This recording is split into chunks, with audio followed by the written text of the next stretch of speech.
আসসালামু আলাইকুম প্রিয় আপু এবং ভাইয়ারা, সবাই কেমন আছেন? রান্না শিখির আজকের পর্বে সবাইকে অনেক অনেক বেশি স্বাগতম জানিয়ে আমার আজকের নতুন একটি রেসিপি আপনাদের সাথে শেয়ার করছি। আজকে আমি খুব সহজে এই গরমে স্বস্তিদায়ক কিছু দেখাচ্ছি। আশা করছি বড় থেকে ছোট সবার অনেক বেশি পছন্দ হবে এবং গরমে এর তুলনা হয় না। এরকম একটা জিনিস খুব অল্প খরচে অল্প উপকরণে সহজভাবে আপনাদের মাঝে উপস্থাপন করছি। এখানে আমি নিয়ে নিয়েছি কেনা 5 টাকা করে এই যে ইস্পির প্যাকেট, যেটা আমরা পানি দিয়ে গুলিয়ে খাই। তো এটা দিয়ে কিন্তু আমি খুব চমৎকার আইসক্রিম বানিয়ে দেখাবো আপনাদের। এটা যেমন সুন্দর কালারের দেখতে হবে, ঠিক ততটাই পছন্দ করবে বাচ্চা থেকে বড় সবাই। তো এখানে আমি 4 প্যাকেট ইস্পির প্যাকেট নিয়ে নিয়েছি। এটাকে আপনারা নিউট্রিসি ট্যাঙ্ক ইস্পি যে কোনো নামে ডাকতে পারেন। তো এটা কিন্তু আমার 5 টাকা করে 4 প্যাকেটের দাম পড়েছে 20 টাকা, কিন্তু 20 টাকা দিয়ে আমি কিন্তু এই গরমে পুরো পরিবারকে স্বস্তি দিয়ে দিব। তো মাত্র এই একটা উপকরণে খুব সহজেই এই রেসিপিটি আশা করছি ভালো লাগবে। এখানে পানির পরিমাণটা আমি দিয়েছি 4 প্যাকেট ইস্পির জন্য আমি দিয়েছি 4 কাপের পরিমাণ, 4 কাপ পানি। পানিটা অবশ্যই একটু কম করে দেওয়ার চেষ্টা করবেন, তাতে আপনার চিনিটা ব্যবহার করা লাগবে না। আর যেটা আমি গুলিয়েছি সেটা আমি চেক করে দেখেছি, এটার মিষ্টির পরিমাণটা একদম ঠিক ছিল। তো যার কারণে আমি এক্সট্রা কোনো চিনি ব্যবহার করিনি। তো এখানে আমি একটা আইসক্রিমের মোল্ড নিয়ে নিয়েছি এবং এই গোলানো ইস্পিটা এখন এর ভিতরে আমি ঢেলে দিব।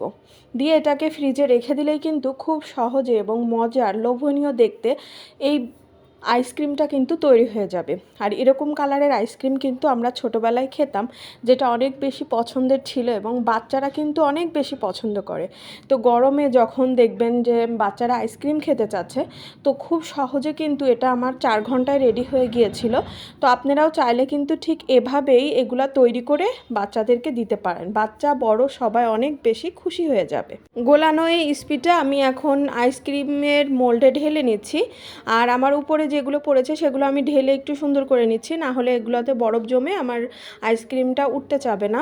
তো এবার এর মুখাগুলো লাগিয়ে দিচ্ছি এবং এটাকে ডিপ ফ্রিজে রেখে সংরক্ষণ করছি 4 ঘন্টার জন্য।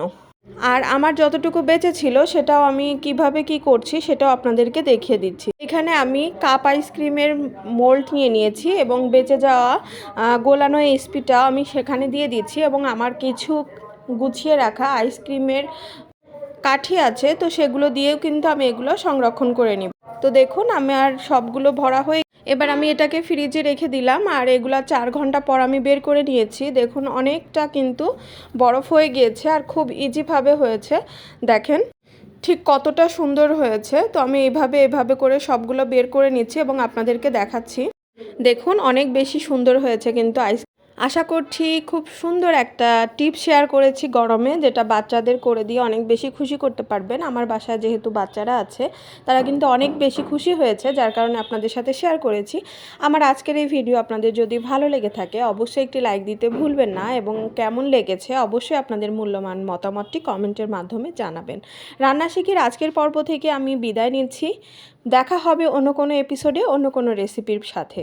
গরমে সবাই নিজের খেয়াল রাখবেন, পানি জাতীয় জিনিস বেশি খাবেন। সবার সুস্বাস্থ্য এবং দীর্ঘায়ু কামনা করছি। সবাই ভালো থাকবেন, সুস্থ থাকবেন। আল্লাহ হাফেজ। আসসালামু আলাইকুম।